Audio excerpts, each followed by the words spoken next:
BJP কর্মী কোথায় হয়েছে? পুলিশ সাধারণ বাংলার মানুষ যারা ভারতীয় জনতা পার্টির পাশে আছে তাদেরকে দমানোর চেষ্টা করছে। প্রথমে তথ্যকে লোপাট করে তথ্য চাপার চেষ্টা করেছেন। এখন যে অন্যায় হচ্ছে সেই অন্যায়ের আসল খবর যাতে পৃথিবী না জানতে পারে সেজন্য আজকে লাঠিচার্জ করে মুখ দমাতে চেষ্টা করছেন। আজকে আমরা ডক্টর বি.আর. আম্বেদকরজি এবং তার অবদান, সংবিধান, ভারতবর্ষের সংবিধান প্রণেতা, সেটা নিয়ে আজকে আমাদের অনুষ্ঠান ছিল, কিন্তু আমরা দেখতে পাচ্ছি যে এখানে ভারতবর্ষের সংবিধান নেই এবং অত্যাচার করে দমানোর চেষ্টা করা হচ্ছে। এখানে 26-এর ভোটের আগে গ্রামে গ্রামে নজর বিজেপি একটা বিষয় তো আছেই, তার সঙ্গে এই আম্বেদকরের জন্মদিনের অনুষ্ঠানকে কেন্দ্র করেই কি একটা রাজ্যের ভোটের আগের একটা প্রচার শুরু হয়ে গেল? না, আম্বেদকরজির জন্মদিন তো 14ই এপ্রিল, সুতরাং সেটা তো আর ইলেকশনের প্রচার নিয়ে তো আর তার জন্ম হয়নি। তার জন্ম হয়েছে 14ই এপ্রিল, 135তম জন্মজয়ন্তী, এবং আম্বেদকরজি আমাদের সংবিধান দিয়েছেন এবং পশ্চিমবঙ্গে সংবিধানের মর্যাদা নেই। এখানে মমতা ব্যানার্জির সংবিধান চলে এবং কংগ্রেস, রাহুল গান্ধী যে কথায় কথায় সংবিধান বের করে বলে যে বিজেপি নাকি মানে সম্মান দেয় না এই সংবিধানকে, অথচ history is talking something else. আজকে যে সংবিধান প্রণেতা, তার একটা ছবি এতদিন পার্লামেন্টে ছিল না, তাকে ভারতরত্ন দেওয়া হয়নি, সে কি ডিজার্ভ করতো না? আজকে যে ভারতবর্ষকে সংবিধান দিয়েছে তাকে কি ভারতরত্ন দেওয়া উচিত ছিল না? আজকে বাজপেয়ীজি এসে তাকে ভারতরত্ন দিয়েছেন। আজকে পার্লামেন্টের মধ্যে তার প্রতিকৃতি করিয়েছেন বা মাননীয় প্রধানমন্ত্রী। আজকে পদে পদে তাকে অপমান করা হয়েছে, তাকে অপদস্থ করা হয়েছে, মৃত্যুর পরেও তাকে সম্মান দেওয়া হয়নি।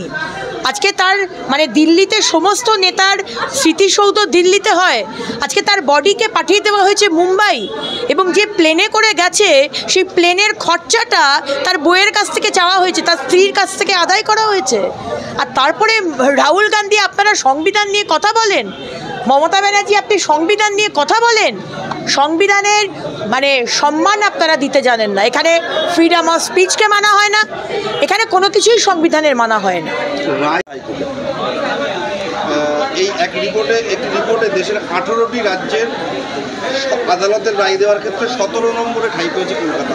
এটা খুব আনফর্চুনেট, এবং আমার মনে হয় এই বিষয়টি আদালতে দেখা উচিত, অনারেবল সুপ্রিম কোর্টে দেখা উচিত।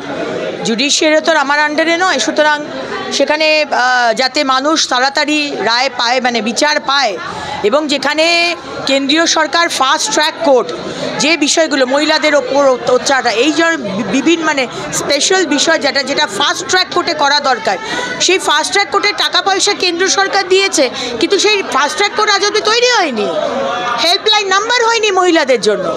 তো মমতা ব্যানার্জি শুধু বড় বড় ডায়লগ দিতে পারেন যে কেন্দ্রের বঞ্চনা, কিন্তু টাকাগুলো যখন চুরি করেন বা টাকাগুলো ইউটিলাইজ না করে যখন টাকাগুলো দিল্লিতে আবার ফেরত চলে যায়, সেই কথাগুলো মানুষ জানতে পারে না, সেগুলো মানুষের জানানো দরকার।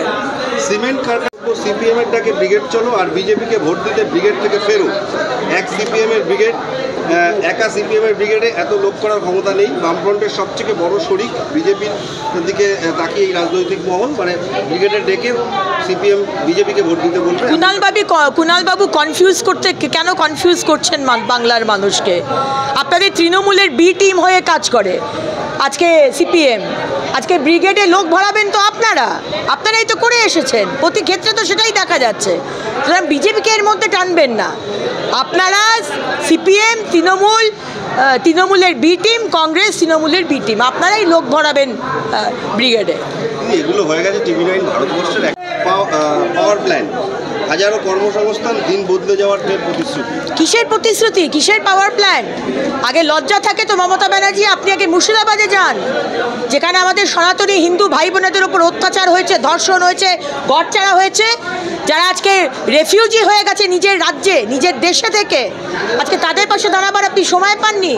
আপনার যে ডিজি রাজীব কুমার 5 দিন বাদে সে মুর্শিদাবাদ যাচ্ছে, যখন কচু কাটা হয়ে গেল, যখন আগুন লাগিয়ে দিয়ে সব শেষ হয়ে গেল, তখন আপনার রাজীব কুমার যাবার সময় পাচ্ছে। এখন আর আমাদের মানে চাকরিও চাই না, 6 মাস বাকি ভোটের, চাকরিও দরকার নেই, লক্ষ্মীর ভাণ্ডার দরকার নেই, আপনার থেকে কিছু দরকার নেই। যেটা দরকার আপনাকে অ্যারেস্ট করে জেলে পোড়া হোক, তবেই পশ্চিমবঙ্গে শান্তি ফিরবে।